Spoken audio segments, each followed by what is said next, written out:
नमस्कार, आप सभी दर्शकों का बहुत-बहुत स्वागत करती हूँ। आप देख रहे हैं चर्चा द ट्रुथ। मैं हूँ नेहा शुक्ला और आज के विषय के बारे में सबसे पहले जानकारी दे दूँ। आज चर्चा हम करने वाले हैं बिहार में चुनाव आयोग के एक निर्देश को लेकर। ये निर्देश असल में बिहार के वोटर्स की जो समीक्षा है, पुनर्निरीक्षण है, उसे लेकर चुनाव आयोग ने दिया है। चुनाव आयोग का कहना है कि जो पूरी मतदाता सूची है, जो वोटर्स लिस्ट है, उस पर समीक्षा की जानी चाहिए कि कौन वैध मतदाता है, कौन अवैध मतदाता घुस आया है, उसे इस लिस्ट से बाहर किया जाना चाहिए। और उस प्रक्रिया में चुनाव आयोग ने कुछ दस्तावेज जमा करने को मतदाताओं से कहे हैं। अब इन दस्तावेजों पर भी जो है बहस चल रही है। ये पूरा विवाद क्या है, उसको समझने की प्रक्रिया को आगे बढ़ाएं, शुरू करें। इससे पहले आज के जो खास मेहमान जुड़ चुके हैं चर्चा द ट्रुथ के इस मंच पर, आइए उनका स्वागत कर लेते हैं। हमारे साथ जुड़ चुके हैं, पटना से जुड़ रहे हैं डॉक्टर विद्यार्थी विकास। विद्यार्थी जी, बहुत बहुत स्वागत करती हूँ मैं आपका चर्चा द ट्रुथ में। और आप प्रोफेसर इकोनॉमिक्स के हैं, social studies AN. Sinha institute से जुड़े हुए हैं। इसलिए सबसे पहले तो मैं आपका बहुत बहुत आभार व्यक्त करना चाहती हूँ कि आप चर्चा द ट्रुथ के मंच पर आए, अपना समय निकाला। और शुरुआत में बिहार के वोटर लिस्ट से जुड़ा हुआ ये जो विवाद है, सबसे पहले आप बिहार के वोटर के रूप में, मतदाता के रूप में इस लिस्ट को कैसे देखते हैं और इस लिस्ट पर आए ताज़ा चुनावी आदेश, चुनाव आयोग के आदेश को कैसे देख रहे हैं डॉक्टर विद्यार्थी? एज ए वोटर मुझे लगता है कि यह काफी एक तरह से एक बड़ी समस्या को खड़ा किया जा रहा है, क्योंकि अभी हमारे पास एक वोटर आईडी है और उस वोटर आईडी से मैं इलेक्शन कमीशन ऑफ इंडिया के वेबसाइट पे गया और मैं सोचा कि अपना फॉर्म जो है मैं एक डाउनलोड करूं, तो वह नहीं हो पा रहा है। अगर मेरा वोटर आईडी से अभी मैं नहीं कर पा रहा हूं, तो सोचने की बात है कि बिहार जैसे जो एक बैकवर्ड स्टेट्स हैं, जहाँ की लिटरेसी रेट कम है, जहाँ एजुकेशन लेवल कम है, जहाँ इंटरनेट की बहुत कम सुविधाएं हैं, कंप्यूटर की बहुत कम सुविधाएं हैं, मतलब मुश्किल से 2 से 5% घरों में कंप्यूटर विद इंटरनेट की सुविधाएं होगी, है ना। तो ऐसे माहौल में, जबकि बिहार जो है 70% फ्लड एरिया है, जहाँ फ्लड एरिया आते, फ्लड होने की वजह से बहुत सारे डॉक्यूमेंट्स लोगों के नष्ट हो जाते हैं। यही नहीं, बिहार के लगभग 50 से 60 लोग, अभी हाल ही में कास्ट सेंसस हुआ था, उसके हिसाब से 60 से 70 लाख लोग जो है बाहर माइग्रेट कर गए हैं। वो दिल्ली और बॉम्बे, बहुत सारे जगहों पे वो मतलब कमाने के लिए गए हैं, अपने लाइवलीहुड के लिए गए हैं। अब ऐसे ये कहा जा रहा है कि अब जो है 25 जून से लेकर के 26 जुलाई तक एक फॉर्म जो है भर करके एग्जिस्टिंग जितने भी जो है वोटर्स हैं उन्हें जमा करना पड़ेगा। तो सवाल है ये 7.89 करोड़ और 79 मिलियन जो वोटर्स हैं, वो कैसे, आखिर 79 मिलियन वोटर्स अपनी चीज़ों को फिर से रिवाइज करके डॉक्यूमेंट्स को देना, और ये बहुत ही कॉम्प्लेक्स इशू होता जा रहा है, स्थिति और कॉम्प्लेक्स होती जा रही है। अगर एज ए वोटर मुझे लगता है कि अगर ऐसा करना था, तो हमें लग रहा है कि इलेक्शन कमीशन ऑफ इंडिया के पास जो विजन होना चाहिए, विजडम होना चाहिए, वह नहीं। अगर विजन और विजडम होता तो इलेक्शन कमीशन ऑफ इंडिया 5 साल पहले स्टार्ट करती। जैसे ही वो खत्म हो गया, उसी समय से वो प्रोसेस ईयर टू ईयर करती, और फाइनल ईयर में कुछ कम लोग रह जाते जब वो एलिजिबल होने वाले रहते 18 ईयर्स के, तब वो वोटर्स थे। तो हमें लग रहा है कि इसके लिए टाइम चाहिए, और ये काम करना था तो 2025 का जो इलेक्शन आने जा रहा है उसके बाद करना चाहिए, या फिर 2020 में जो इलेक्शन है, असेंबली इलेक्शन खत्म हुआ था, लेजिस्लेटिव इलेक्शन, और 2020 में उसके बाद स्टार्ट कर देना चाहिए। तो ऐसे मुझे लगता है कि एक बड़ी समस्या को बुलाने जा रहे हैं, और जिससे बहुत अफरा तफरी मच जाएगी। लाखों करोड़ों लोग जो आउट ऑफ स्टेट हैं, इन इंटर स्टेट भी जो माइग्रेट किए हुए हैं, लोग अपने जॉब में काम कर रहे हैं, और यहाँ से जाकर के, मुझे ही जाना हो तो 100 किलोमीटर जाकर के अपने गाँव में वो सारे डॉक्यूमेंट्स देना बहुत डिफिकल्ट टास्क है। यही नहीं, इसके साथ मैं ये देख रहा हूँ, और जो इशू ये मैं देखा कि अभी हमारा वोटर आईडी था, उसमें सिर्फ ईयर मेंशन है, और वो ईयर जो मेंशन है वो गलत मेंशन है। अब सवाल है, मुझे तो प्रूफ करना पड़ेगा, केवल ईयर मेंशन है। अब ये कह रहा है जो इलेक्शन कमीशन ऑफ इंडिया का एक जो इलेक्शन कमीशन ऑफ इंडिया का डॉक्यूमेंट अभी मैं डाउनलोड किया, तो इलेक्शन कमीशन ऑफ इंडिया कहता है कि जो है आपको डॉक्यूमेंट्स तो देना ही पड़ेगा, और एक और कहता है any document issued prior to 1/7/1987, 1 जुलाई 1987 के पहले, 1987 के पहले जुलाई के पहले जिनका भी जन्म हुआ है उन्हें भी सर्टिफिकेट देना होगा। और सर्टिफिकेट किस चीज का देना है? डेट ऑफ बर्थ का देना है। तो डेट ऑफ बर्थ का सर्टिफिकेट वही दे पाएंगे जिनका date of birth certificate issue होता है। तो पहले तो बर्थ सर्टिफिकेट इश्यू होता नहीं था। अब अगर दूसरा कहा जाएगा कि नहीं बर्थ सर्टिफिकेट तो हाई स्कूल के सर्टिफिकेट में मेंशन होता है, तो आपको बता दें आज के टाइम में जो कास्ट सेंसस हुआ है उसके हिसाब से बिहार में केवल 30%, 32-33 1/3 लोग ही हाई स्कूल पास है, high school and above education रखते हैं। तो सवाल है वो 70% अपने डेट ऑफ बर्थ को जो प्रूफ करने में बहुत मुश्किल होगी उनके। जी जी। तो क्या आपको ये लग रहा है कि चुनाव आयोग ने बिहार में जो सेंसस हुआ, जो कास्ट सेंसस हुआ, उसके आंकड़ों को भी ध्यान में नहीं रखा जो कि रखा जाना चाहिए था? ये सबसे लेटेस्ट जो आंकड़े हैं जो चुनाव आयोग को अपनी जो तैयारी है या फिर जो सुधार के प्रयास है उसमें अहम भूमिका निभा सकते थे, अहम मददगार साबित हो सकते थे। चुनाव आयोग ने उस पर रत्ती भर जो है ध्यान नहीं दिया, जबकि एक बहुत ही महत्वपूर्ण डेटा है। और सबसे पहले बात जो आपने कही कि 5 साल पहले ये प्रक्रिया, जब पिछला विधानसभा चुनाव खत्म हुआ और नतीजे आ गए, उसके बाद से चुनाव आयोग को शुरू कर देना चाहिए था। तो क्या आपको लगता है कि ये तो नियम पहले से ही मौजूद है? चुनाव आयोग के सुधार की जो प्रक्रियाएं होती हैं वो तो चुनाव खत्म होने के साथ ही ये प्रक्रियाएं चलती रहती हैं, और ऐन चुनाव से तो पहले ऐसा कभी नहीं हुआ। अगर मेरी जानकारी में ये नहीं है, अगर आपके पास इससे संबंधित कोई आंकड़े हैं तो रखिए हमारे दर्शकों के सामने कि क्या कभी चुनाव आयोग ने ऐसी कोई निर्देश या फरमान सुनाया है कि ऐन चुनाव से कुछ महीने पहले ही वोटर लिस्ट में अगर आपको अपना नाम दर्ज कराना है तो आपको जन्म का प्रमाण पत्र देना होगा? और खास करके बिहार जैसे स्टेट में जहां पर इतनी बड़ी तादाद में जो है लोग बाहर के राज्यों में जाते हैं सिर्फ और सिर्फ रोजी रोटी को कमाने के लिए, तो ये सीधा सीधा क्या जो वंचित वर्ग है या फिर जो गरीब वर्ग है, पिछड़ा वर्ग है, उसके वोटिंग राइट्स पर एक बड़ा प्रश्न चिन्ह आप देख पा रहे हैं? और इसकी जागरूकता कितनी आप देखते हैं? जी बिल्कुल, एक बड़े सेक्शन ऑफ सोसाइटी हमने बताया है किस तरीके से 1/3 हाई स्कूल पास हैं अगर डेट ऑफ बर्थ उन्हें लिखना होगा। तो बहुत सारे लोगों के जो वोटर आईडी है उसमें ये कहता है कि डेट ऑफ बर्थ प्रूफ करना है। अब डेट ऑफ बर्थ प्रूफ करना है और ये कई तरीकों से कहा जा रहा है। केवल एक तरीके से अगर कहा जाता है कि डेट ऑफ बर्थ प्रूफ करना है तो ठीक है, लेकिन डेट ऑफ बर्थ जो प्रूफ करना है, अगर आपकी जन्म जो है 1 जुलाई 1987 के पहले हुआ है तो डेट ऑफ बर्थ का कोई डॉक्यूमेंट आपको सेल्फ के लिए जो है सबमिट करना होगा। लेकिन अगर 1 जुलाई 1987 के से 2004 के बीच 2 दिसंबर 2004 के बीच अगर जन्म हुआ है तो आपको तो अपना सेल्फ देना ही पड़ेगा, जो है डेट ऑफ बर्थ का प्रूफ। आपके साथ फादर एंड मदर दोनों का देना पड़ेगा।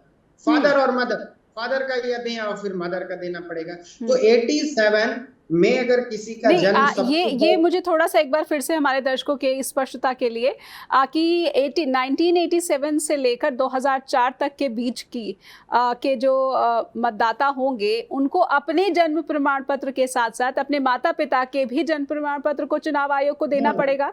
बिल्कुल, उन्हें डेट ऑफ बर्थ उनके माता या पिता किसी का प्रूफ में देना पड़ेगा, अपना और फादर या मदर दोनों का या किसी या एक का देना पड़ेगा। और 1987 के पहले जो जन्म लिए हैं उन्हें सिर्फ अपना self date of birth proof करना पड़ेगा।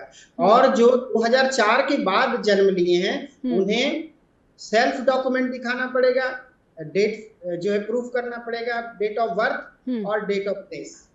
फिर यह भी प्रूफ करना पड़ेगा फादर या मदर किसी का देना पड़ेगा। 2004 के बाद अगर जन्म लिए हैं, आई was born in India after 2/12/2004, तो फादर या मदर किसी एक का देना पड़ेगा। लेकिन I was born in India between July 87 to 2004, इसमें लगता है फादर एंड मदर दोनों का देना पड़ेगा।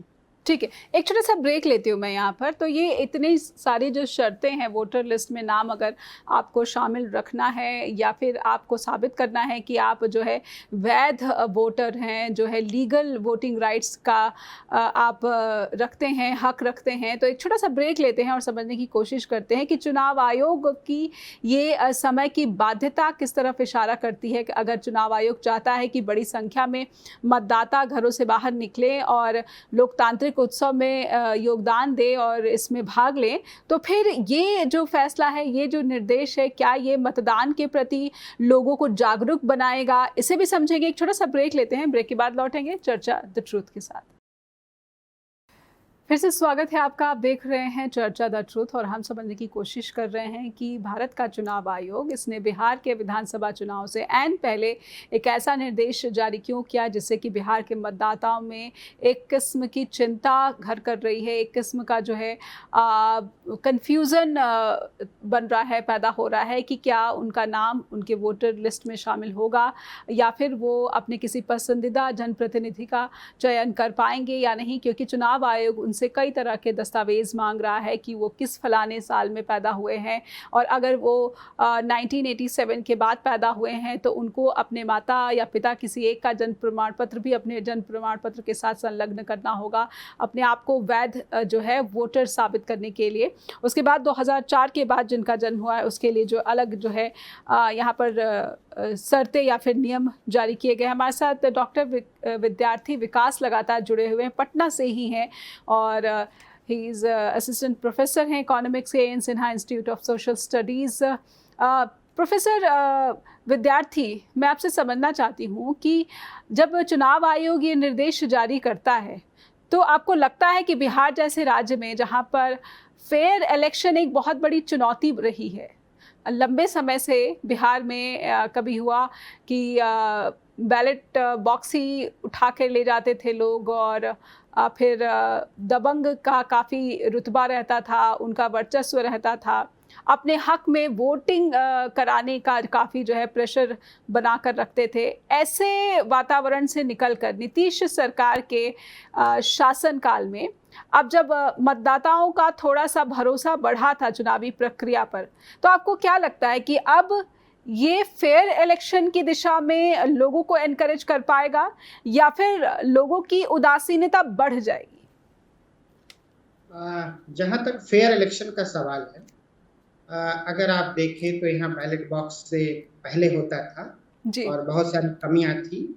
अगर इलेक्ट्रॉनिक ढंग से होता है, इलेक्ट्रॉनिक इक्विपमेंट से, तो आप जानते हैं कि इलेक्ट्रॉनिक इक्विपमेंट्स में छेड़छाड़ करना ज़्यादा आसान होता है बनिस्बत की फिजिकली। अमेरिका जैसा देश का उदाहरण आप ले सकते हैं, वहाँ बैलेट बॉक्स से होता है और कोई धांधली नहीं होती। तो इसका अर्थ है कि अगर एडमिनिस्ट्रेशन बहुत सख्त हो, अगर हम बिल्कुल फेयर इलेक्शन चाहते हैं तो बैलेट बॉक्स से अगर इंडिया में भी शुरुआत हो तो वो ज़्यादा बेहतर होगा। अगर इतना ही अच्छा व्यवस्था और इस इलेक्ट्रॉनिक वोटिंग मशीन की वीवीपैट था तो अमेरिका एंड अदर कंट्रीज ने क्यों नहीं अपनाया, ये सवाल है। तो अगर आप ये कहेंगे कि जो है ऑनलाइन जो पहले बैलेट बॉक्स से होता था तो फेयर नहीं होता था, बूथ कैप्चरिंग जिसे कहते थे कि बिहार में बूथ कैप्चरिंग के काफी किस्से सामने आते, खबरें सामने आती रही थी। ऑफ कोर्स होती थी, ऐसा सुनने में आता था, लेकिन जाहिर है कि उसको कंट्रोल किया जा सकता था। लेकिन अगर ऑनलाइन अगर कोई छेड़छाड़ हो रही है, हैक हो रहा है अगर मशीनें, या कहीं पे मैनिपुलेट किया जा रहा है, तो उसको कैसे आम आदमी तो नहीं समझ सकता। बैलेट बॉक्स पे जो बूथ कैप्चरिंग होती थी वो आम आदमी भी समझता था, आप भी समझ रहे हैं, मैं भी समझ रहा हूँ। लेकिन अगर इलेक्ट्रॉनिक की जो कॉम्प्लेक्सिटीज होती है, आप जानते होंगे जो इंजीनियरिंग है इलेक्ट्रॉनिक वीवीपैट का, उस इंजीनियरिंग के लेवल पे कितने लोगों का माइंड जाएगा वो कैसे पकड़ सकते हैं। तो आखिर डेवलप कंट्रीज है, उन्होंने क्यों नहीं वीवीपैट इलेक्ट्रॉनिक मशीन को अपनाया। तो ये एक प्लेन स्टेटमेंट नहीं दे सकते कि बैलेट बॉक्स से होता था बहुत ज्यादा धांधली था, अब जो है इलेक्ट्रॉनिक सिस्टम से हो रहा है तो वो ज्यादा फेयर है।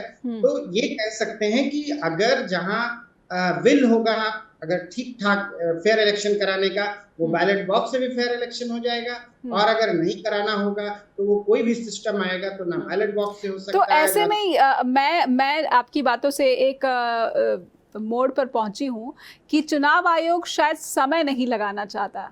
अगर चुनाव आयोग वोटर लिस्ट को भी समय लेकर, समय रहते हुए तमाम जो मतदाता हैं उनको उत्साहित करना चाहता, प्रोत्साहित करना चाहता मतदान के प्रति, तो वो महीनों पहले तैयारी करता। और ये वही एक कारण लग रहा है कि वीवीपैट से ना कराकर इलेक्ट्रॉनिक वोटिंग मशीन का जो है वो सहारा लिया जा रहा है, बैलेट बॉक्स का सहारा नहीं लिया जा रहा है।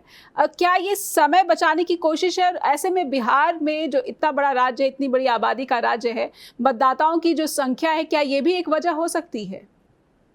बिल्कुल नहीं। अगर समय की बात करें, जहां आपने कहा कि टाइम की बात, इलेक्शन कमीशन एंड टाइम, सवाल है इलेक्शन कमीशन ऑफ इंडिया की ड्यूटी क्या है जी। अगर कोई मुझसे पूछे आपकी ड्यूटी क्या है, अगर 10 से 5 मैं अपनी ड्यूटी नहीं कर रहा हूं, तो फिर ये तो सवाल उठता है इलेक्शन कमीशन ऑफ इंडिया का डे नाइट भी काम है कि वह जो है वोटर टर्नआउट कितना अच्छा हो सकता है, जो इलेक्शन की प्रक्रियाएं किस तरीके से सुचारू ढंग से चलेगी, फेयर इलेक्शंस कैसे होंगे, ईवीएम मशीन्स कैसे ठीक होंगे, वोटर लिस्ट कैसे ठीक होंगे, ये उनका डे टू डे वर्क है। और यही नहीं, वो होता रहता है। एक इसमें कहता भी है, मैं कहीं पढ़ रहा था, ये उनका जो ईआरओ है, उनका डे टू डे का काम है कि वो जो वोटर लिस्ट को करेक्शन करते रहते हैं। अभी कोई नया चीज नहीं करना था, हैजार्डिंग कंडीशन हो गया ना। आज 25 जून के बाद ये कहा जा रहा है कि 25 जून से लेकर के 25 जुलाई बाई 25 जुलाई तक इसको जो है कंप्लीट करना है। तो ये कहीं ना कहीं इतना जल्दी, आखिर इतनी जल्दी क्या थी? आप पूरा टाइम अगर आप देते 5 ईयर, लास्ट 5 ईयर, तो लोग आसानी से जब समय मिलता वो दिल्ली, बॉम्बे और अदर सिटीज और अदर स्टेट, अदर कंट्रीज से भी आके कर सकते। अब ये तो क्या ये जो सुविधा है, ये जो करेक्शन की प्रोसेस है, प्रक्रिया है, इसको ऑनलाइन नहीं बनाया गया है? इसको व्यक्तिगत रूप से आके आपको देना होगा, सौंपना होगा दस्तावेज? ऑनलाइन भी व्यवस्थाएं हैं, बट ये बताया जाए कि जो हमारे जो लगभग 60 से 70 लोग लेबरर्स माइग्रेट कर रहे हैं, वो बाहर हैं, वो कितने पढ़े लिखे हैं, उनके पास क्या इस काम के लिए टाइम है कि फॉर्म जो है फॉर्म को डाउनलोड करना, एन्यूमरेशन फॉर्म को डाउनलोड करना और फिर उसको जो है वो भर करके उसको ऑनलाइन फिलअप करना, फिर उसके बाद क्या हो रही है प्रक्रिया, ये अननेसेसरी। तो ये हतोत्साहित करेगा जो बाहर, जो प्रवासी बिहार के लोग हैं, जो जनता है, ये उनको हतोत्साहित करेगा। आपको लगता है कि जहां हम बात कर रहे थे कि 60-70 लाख जो लोग हैं जो बिहार के बाहर रोजी रोटी कमाने जाते हैं, उनको बिहार के इस लोकतांत्रिक उत्सव में जो है बुलाया जाए, आकर्षित किया जाए, उन्हीं को हतोत्साहित कर देगा कि वो जहाँ पर रहते हैं वो वहीं रह गए, अब उनको जो है बिहार में लोकतांत्रिक उत्सव में शामिल होने के लिए किसी तरह की प्रोत्साहन नहीं मिल रही है।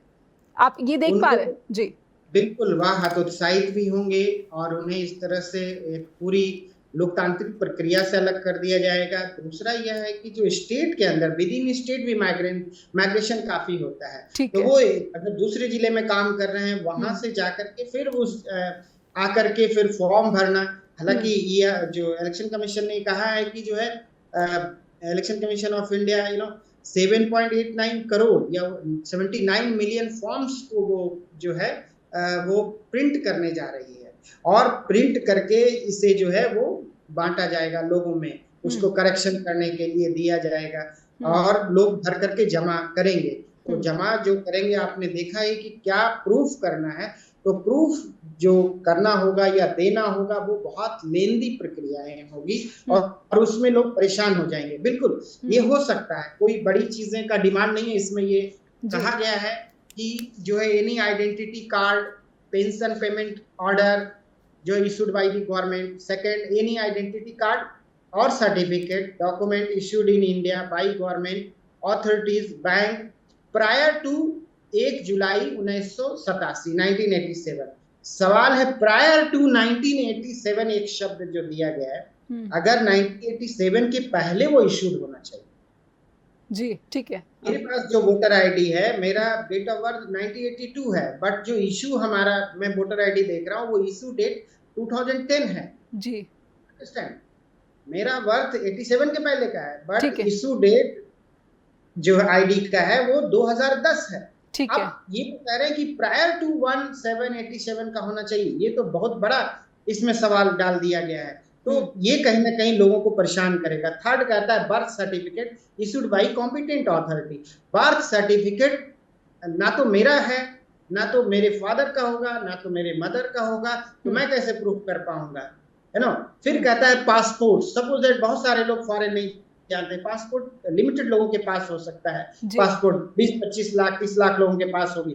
अब फिर कहता है मैट्रिकुलेशन सर्टिफिकेट, एजुकेशनल सर्टिफिकेट। मैं बार बार कह रहा हूँ, जो मैट्रिकुलेशन सर्टिफिकेट है इसमें बिहार में जो कास्ट सेंसस रिसेंट हुआ है उसमें कहा जा रहा है कि 30 to 33% ही बिहार के लोग high school and above degree hold करते हैं। तो सवाल है कि अगर ये परसेंटेज परकुलेट करें डेटा, हम 8 करोड़ जो हमारे वो 79 मिलियंस हैं, तो उसमें आप देखें कि लगभग 5.5 करोड़ और 55 मिलियन लोग जो है यहाँ पे हाई स्कूल नहीं है जी। तो वो ये सर्टिफिकेट कहाँ से लाएंगे? Permanent residence certificate issued by competent authority. अगर परमानेंट रेसिडेंट सर्टिफिकेट अगर इश्यूड वो नहीं करा पाते हैं दिनों में, तब क्या होगा? Forest right certificate, OBC certificate, any caste certificate, national register of citizen.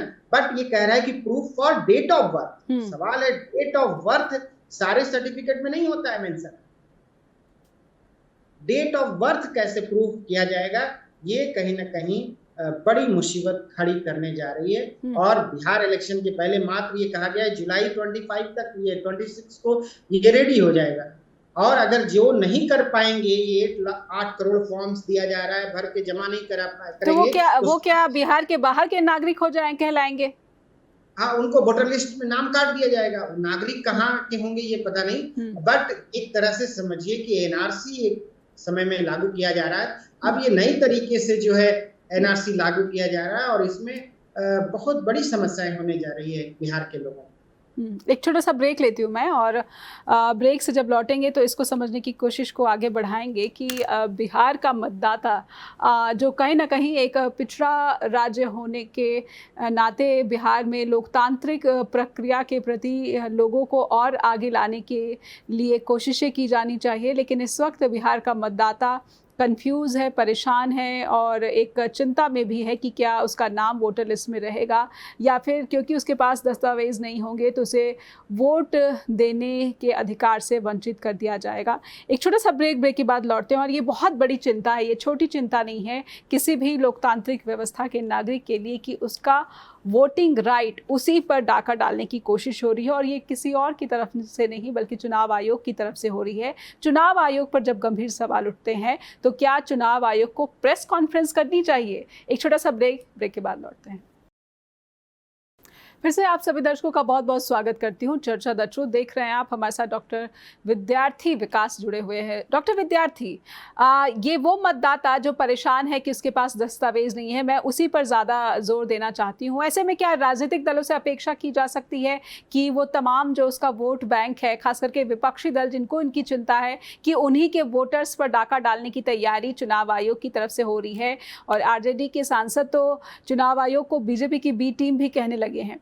तो क्या जो राजनीतिक दल, जो विपक्षी गठबंधन के राजनीतिक दल हैं, उनमें ये सामर्थ्य नहीं है कि वो अपने वोटर्स के पास जाए और उनको इस परिस्थिति से अवगत कराए? या फिर ये सबसे अच्छा रास्ता होता कि चुनाव आयोग एक प्रेस कॉन्फ्रेंस करता और इस तरह के नियमों को लेकर तमाम तरह के सवालों का उत्तर देता, ताकि स्पष्ट जानकारी, ना कि जिसको पता लगे किसी समाचार की तरफ से या फिर राजनीतिक दल के एजेंट की तरफ से, तब जाकर वो जागरूक होता और अपने अधिकारों के लिए वो कोशिशें करता? जी हाँ, आपने सही कहा। अभी आप किस शहर से बात कर रहे हैं? जी, मैं एक सवाल जानना चाहता हूँ, अभी आप किस शहर से बात? चंडीगढ़। जी, चंडीगढ़ से जी। और ये मैं कहूँ कि जो है आज रात में 10 बजे एक मीटिंग रखी गई है पटना में, आप आ जाएं, जरूरत पड़े तो आप फ्लाइट से आ जाएं, है ना। और तो फिर ठीक है, फ्लाइट, अब पता नहीं फ्लाइट आपको मिलेगा इतना जल्दी में नहीं, उसके कॉस्ट क्या होंगे, आप उस कॉस्ट को बियर कर पाएंगे या नहीं कर पाएंगे, आप जी। हम तक पहुंच पाएंगे इतने समय में या नहीं पहुंच पाएंगे, वो मीटिंग हो पाएगी या नहीं हो पाएगी। तो यही सवाल है कि 25 जुलाई तक, 26 जुलाई तक ये अगर नहीं हुआ तो वो डिलीट हो जाएगा उनका वोटर। तो अगर 26 जुलाई तक नहीं पहुंच पाए लोग, जाहिर है एक दो लोग नहीं, 8 करोड़ लोगों तक पहुंचना है, और 8 करोड़ तक हर पार्टी को 8 करोड़ तक पहुंचना होगा, तो जी। हर एक मान के चलेगा वो हमारा ही वोटर है। तो क्या ये संभव है? 8 करोड़ तक अगर आप नहीं पहुंचे तो वो फिर डिलीट हो जाएगा। तो इतना जो समय दिया गया, बिल्कुल ये ड्यूटी था, विपक्ष कर सकता है या पक्ष भी कर सकता है, ये पक्ष और विपक्ष का सवाल ही नहीं है। हमें लग रहा है कि जो पक्ष में है वो ये मुगालते में नहीं रहेंगे कि उसको नुकसान नहीं होगा, हो सके ये पक्ष के लिए नहीं डिजाइन तैयार करा के पक्ष के लिए भी तैयार कराया गया होगा। ठीक है जी। बहुत सारी आजकल तो ज्वाइंट कई पॉलिटिकल पार्टीज मिलकर के चुनाव लड़ती हैं जी। तो मान लिया जाए एक में जो है 15 या 20 पार्टी मिलकर लड़ रही है, कहीं 15-20 लड़ रही है, तो 15-20 जो पक्ष में भी हैं, अगर उस 15 या 20 में किसी ने डिजाइन कर लिया कि 8-10 को इससे बाहर करवा देना है, तो पक्ष में जो है वो भी मुसीबत में आ सकती है। तो ये पक्ष विपक्ष का सवाल नहीं है, पूरे लोकतंत्र का सवाल है, एक संविधान का सवाल है। देश को संविधान से चलने की जरूरत है, और संविधान में पूरा समय दिया जाता है किसी काम को करने के लिए, या कोई हायर एंड फायर पॉलिसी नहीं है प्राइवेट जो कंपनी का कि आपने काम नहीं किया तो आप बाहर हो जाएंगे। ये लोकतंत्र है, बहुत मुश्किल से ये लोकतंत्र जो है हासिल हुआ है भारत को। आप जानते हैं कि हम लोग 15 अगस्त 1947 को कितनी कुर्बानी देने के बाद जो है पाया हम लोगों ने आजादी, और उसके बाद 26 जनवरी 1950 तक हम लोगों ने कितना परिश्रम करके एक बेहतरीन संविधान को पाया है। और अम्बेडकर कहते थे कि अगर संविधान को पालन करने वाले अच्छे लोग होंगे, अच्छे इंटेंशन से होंगे, तो ये संविधान अच्छा होगा जी, और देश का भला होगा। लेकिन अगर संविधान के अंदर जिन लोगों को पावर मिला है और वो संविधान का अनुपालन ठीक से नहीं करना चाहेंगे और इल इंटेंशन होगा, तो जाहिर है कि वो ठीक नहीं रह पाएगा हमारा संविधान। उसी तरह election of commission of India में जिनके पास भी पावर है, अगर वो उनके अंदर जो पावर इन्वेस्ट किया गया है संविधान के द्वारा या रिप्रेजेंटेशन एक्ट, पीपुल एक्ट 1951 के द्वारा, अगर वो ढंग से नहीं पालन करेंगे, तो जाहिर है ये लोकतंत्र पे एक बहुत बड़ा प्रहार होगा, और बिहार में शायद लोकतंत्र एक दिखावा भर रह जाएगा। जी, आपने कहा 8 करोड़ तक पहुंचना बहुत मुश्किल ये है, लक्ष्य है। ऐसे में क्या, मैं मौसम की तरफ भी आपका ध्यान आकर्षित करना चाहूँगी। बिहार के कई जो ज़िले हैं वो बरसात की मौसम में, बारिशों के मौसम में जो है वो बाढ़ प्रभावित होते हैं, बाढ़ ग्रस्त होते हैं।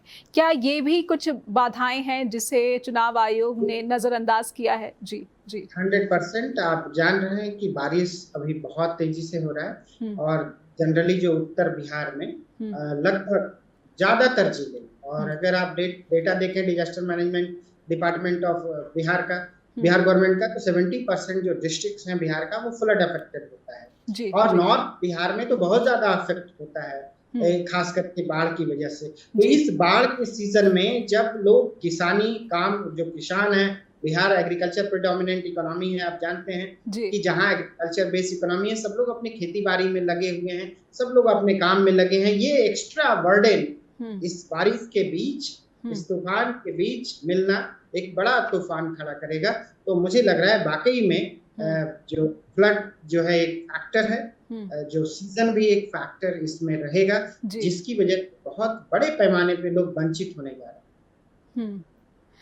ऐसे में जो तेजस्वी यादव ने चिंता जताई है, क्योंकि तेजस्वी यादव बिहार की पॉलिटिक्स में एक पहचाना हुआ नाम है और एक अच्छा खासा वोट बैंक भी है उनका, वो जो आरोप लगा रहे हैं, क्या आप उन आरोपों से पूरी तरह से सहमत हैं कि ये सिर्फ और सिर्फ विपक्ष के वोटों को जो है टारगेट करने की कोशिश है? वैसे आपने कहा कि ये सत्ता पक्ष का भी वोट हो सकता है, चुनाव आयोग यहाँ पर निष्पक्ष दिखता है? जी बिल्कुल नहीं। अगर निष्पक्ष वहीं पे नहीं दिखता है जहां पर ये कहा गया कि विद इन ए मंथ आप सारी प्रक्रियाएं करें, और जो 5 साल में काम जो करना था वो 1 महीने में करने जा रहे हैं, तो बहुत मुश्किल है।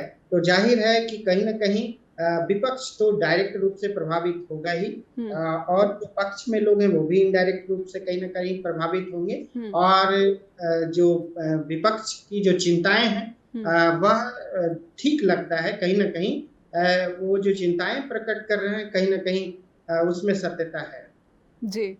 अब आपको ध्यान आकर्षित करना चाहूँगी, ये वही विपक्ष है और इसकी पार्टी कांग्रेस जो महाराष्ट्र विधानसभा चुनाव और हरियाणा के विधानसभा चुनाव के नतीजों पर चुनाव आयोग से लगातार सवाल कर रही है और ये विवाद लंबा खिंच रहा है, लेकिन अभी भी इसका कोई निष्कर्ष सामने नहीं आ सका है। बिहार में भी यही परिस्थिति आते हुए भविष्य में आप देख पा रहे हैं कि एक लिस्ट तैयार होगी, उसमें किसी का नाम होगा, किसी का नाम नदारद होगा और उसके बाद जो चुनावी नतीजे आएंगे तो विपक्ष यही कोशिश करता हुआ, उस वक्त चाहे जो भी विपक्ष हो, अगर उसको चुनाव में हार मिली है तो वो इसी बात पर जो है वो चुनाव आयोग के सामने फरियाद करता हुआ देखा जाएगा। जी। बिल्कुल आपने सही कहा कि महाराष्ट्र की घटनाएं बिहार में होगी। वो होगी या नहीं, मैं ये मानता हूँ कि बिहार महाराष्ट्र में जो घटनाएं हुई हैं उसका क्या स्केल है वो मैं नहीं जानता, लेकिन ये मान करके चलता हूँ कि जो महाराष्ट्र में जो घटनाएं हुई है उससे बड़े पैमाने पे बिहार में समस्याएं खड़ी हो सकती है। एक और जो मैं देख रहा हूँ कि एक फॉर्म 7 है इलेक्शन कमीशन ऑफ इंडिया का, वो कहता है voter application form for objection for proposed inclusion और deletion of name in existing electoral roll. अगर मुझे आपका इलेक्टोरल रोल से नाम हटाना है तो मैं जो है, अगर मैं भी चाहूं तो आपका नाम, नेम, सरनेम और एपिक नंबर दे करके मैं ऑब्जेक्शन खड़ा कर सकता हूं कि ये जो है ये गलत वोटर आईडी इश्यू हुआ है। जी जी। और अगर ये आपको नहीं पता चला, आपको सूचना ले जाए, करोड़ों लोगों के खिलाफ ऑब्जेक्शन हो जाए आज इस फॉर्म के थ्रू, और जो ऑब्जेक्शन हुआ और उनको वो सूचना ना दी जाए, और इस बीच कहा गया है कि जो ईआरओ या जो ऑफिसर्स होंगे वो वेरिफिकेशंस के क्रम में जाएंगे और अगर वो देखेंगे कि जो इनवैलिड है एपिक वोटर आईडी है तो उसको वो निरस्त कर देंगे, खत्म कर देंगे। तो सवाल है इसमें तो करोड़ों का खत्म हो जाएगा और वो अपना बचाव पक्ष नहीं रख पाएंगे। तो इस तरह की जो प्रक्रियाएं आई है किसी के द्वारा ऑब्जेक्शन करना, तो एक बड़े पैमाने पे लोग ऑब्जेक्शन करके जो भी विपक्ष में उन सबका वोटर आईडी से नाम खत्म कराया जा सकता है, खत्म हो सकता है। तो मुझे लगता है कि ये बड़ा ऑब्जेक्शनेबल फॉर्म 7 है, ये प्रक्रिया ऑटोमेटिक होना चाहिए। इलेक्शन कमीशन अगर अपनी ड्यूटी नहीं कर पा रहा है तो वो दूसरों से ड्यूटी करा रहा है। जी जी। जी, कौन सा वोटर आईडी सही है और कौन गलत है उसकी वो प्रक्रियाएं, आप बिहार में कहा जा रहा है कि हमारे वो आप एक महीने में नहीं कर सकते। जी जी बिल्कुल। एक छोटा सा ब्रेक लेती हूँ मैं डॉक्टर विद्यार्थी, एक ब्रेक के लिए रुकेंगे और उसके बाद जब वापस लौटेंगे ब्रेक के बाद तो ये समझेंगे कि बिहार में अगर एक महीने के भीतर ये लिस्ट वेरीफाई करने की कोशिश चुनाव आयोग कर रहा है तो फिर वो जो परिस्थिति निकल कर आएगी, ये हरियाणा, महाराष्ट्र और अब बिहार, ये किसी तरह का कोई पैटर्न नज़र आ रहा है चुनाव आयोग की कार्यशैली में, जिसमें वोटर लिस्ट को लेकर जो कार्य किए जा रहे हैं या फिर जो करेक्शन का हवाला देकर जो काट छाट हो रही है, ये प्रक्रिया कहीं ना कहीं सत्ताधारी दल को फ़ायदा पहुंचाती हुई नजर आती है। इस पैटर्न पर समझने की कोशिश करूंगी। एक ब्रेक लेती हूँ, ब्रेक के बाद लौटती हूँ। फिर से स्वागत है आप सभी दर्शकों का। क्या बिहार में वोटर लिस्ट में किसी किस्म का घोटाला होने जा रहा है? चुनाव आयोग ने जो ज़रूरी दस्तावेज सौंपने को कहा है ताकि आपका नाम वोटर लिस्ट में जुड़ा रहे, उसे काटा ना जाए अवैध मानकर, इलीगल मानकर, तो क्या ये एक और घोटाला? और इस पर चुनाव आयोग से सवाल, लेकिन चुनाव आयोग का जो जवाब आता है ये क्यों विपक्ष के सवालों को संतुष्ट नहीं कर पाता है या फिर वो सवाल अधूरे रह जाते हैं? उत्तर जो है वो पारदर्शी कहा जाता है, लेकिन कितना पारदर्शी है सवाल बना रहता है। हमारे साथ डॉक्टर विद्यार्थी विकास लगातार जुड़े हुए हैं। डॉक्टर विद्यार्थी, आप किसी किस्म का वोटर लिस्ट में किस पैटर्न देख पा रहे हैं? मैं शुरुआत करूंगी हरियाणा, फिर महाराष्ट्र और दिल्ली।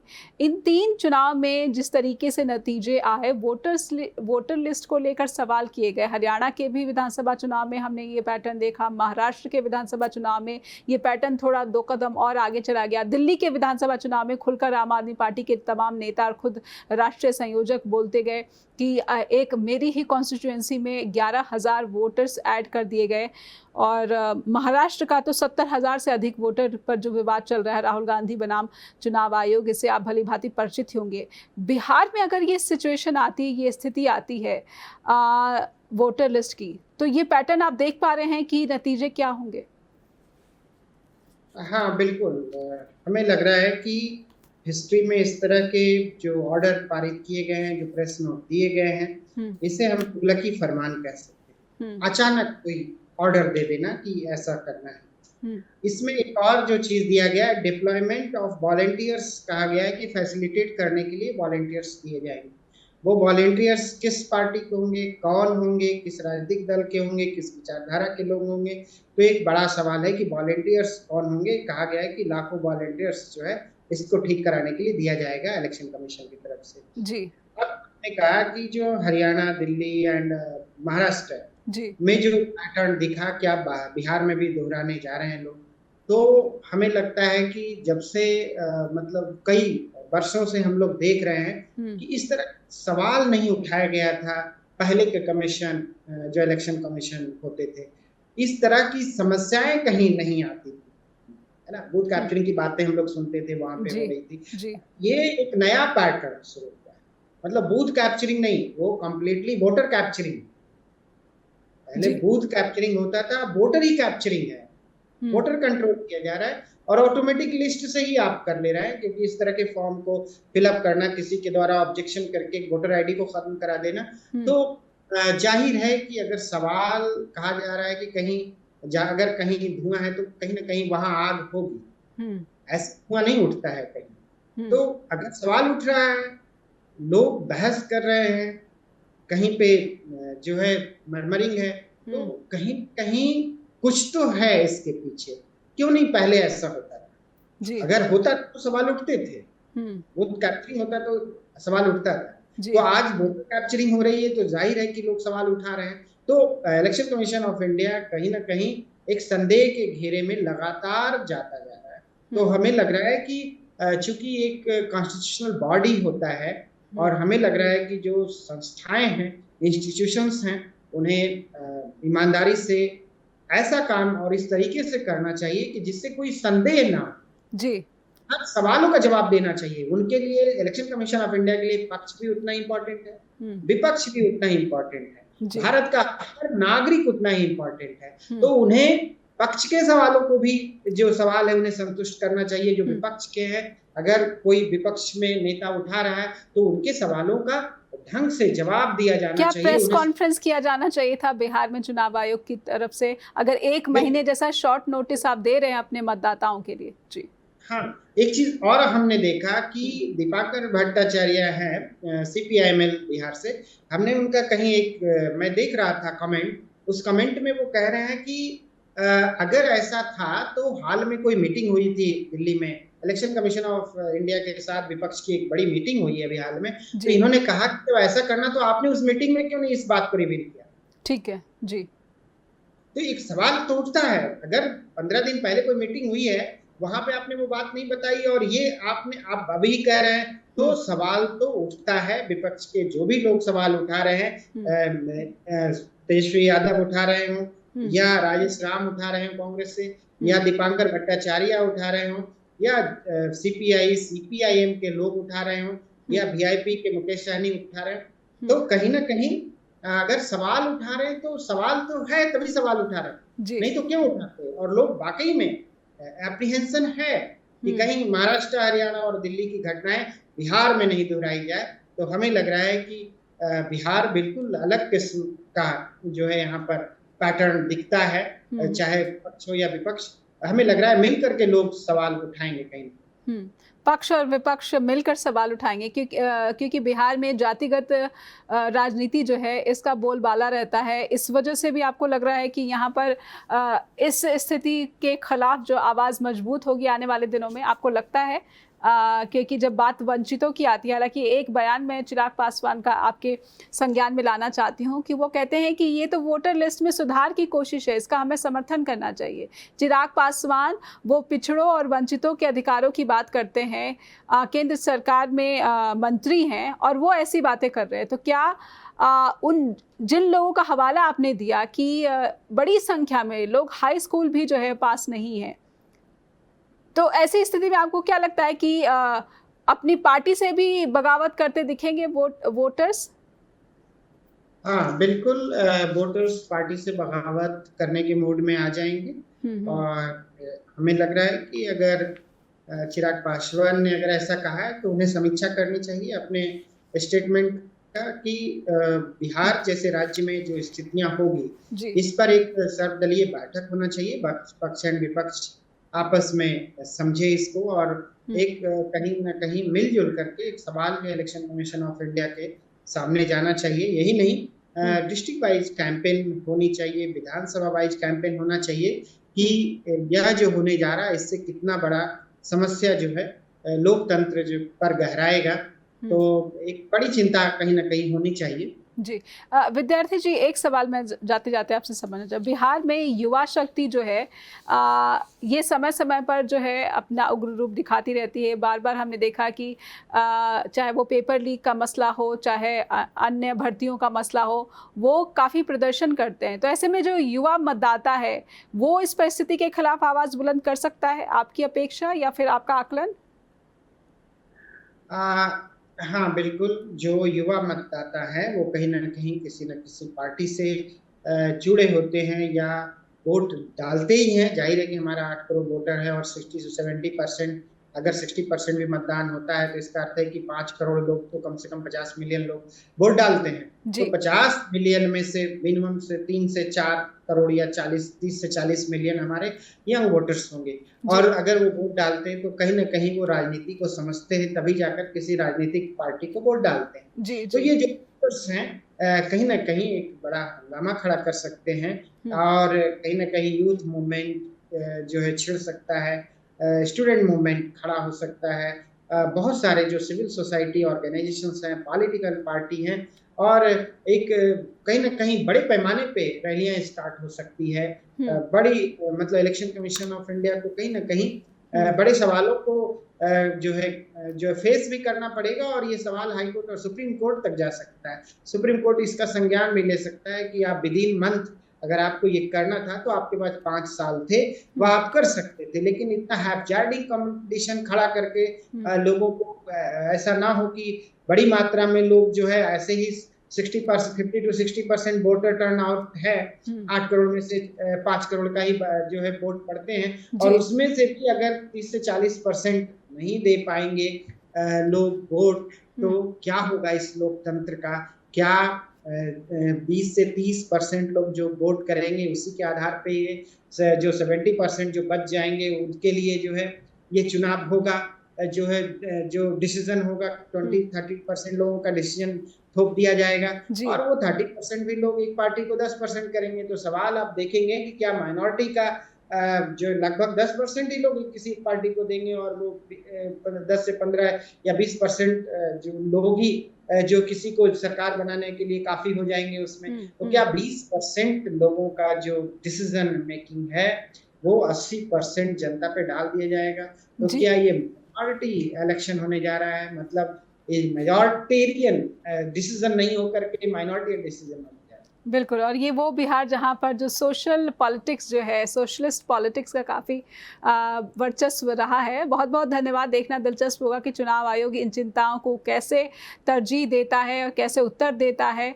बहुत-बहुत धन्यवाद डॉक्टर विद्यार्थी विकास आपका, आपने समय दिया, चर्चा द ट्रुथ के मंच पर आए, इसलिए आपका आभार व्यक्त करना चाहती हूँ। उम्मीद करती हूँ कि हमारे दर्शकों तक बिहार की ये जो स्थिति है विधानसभा चुनाव को लेकर, वोटर लिस्ट से संबंधित, ये कितनी बड़ी चिंता है और आने वाले दिनों में इससे जुड़ी और भी बड़ी-बड़ी खबरें मुझे पूरा यकीन है कि हेडलाइंस बनाएंगी और हम अपने दर्शकों तक हर वो अहम खबर जानकारी पहुंचाते रहेंगे जिससे सीधा-सीधा भारतीय लोकतंत्र का सरोकार है, उसकी छवि का सवाल जुड़ा हुआ है। देखते रहिए जस्ट टीवी, लेकिन फीडबैक अवश्य भेजिए info@justbroadcasting.com या फिर neha@justbroadcasting.com पर भी। नमस्कार।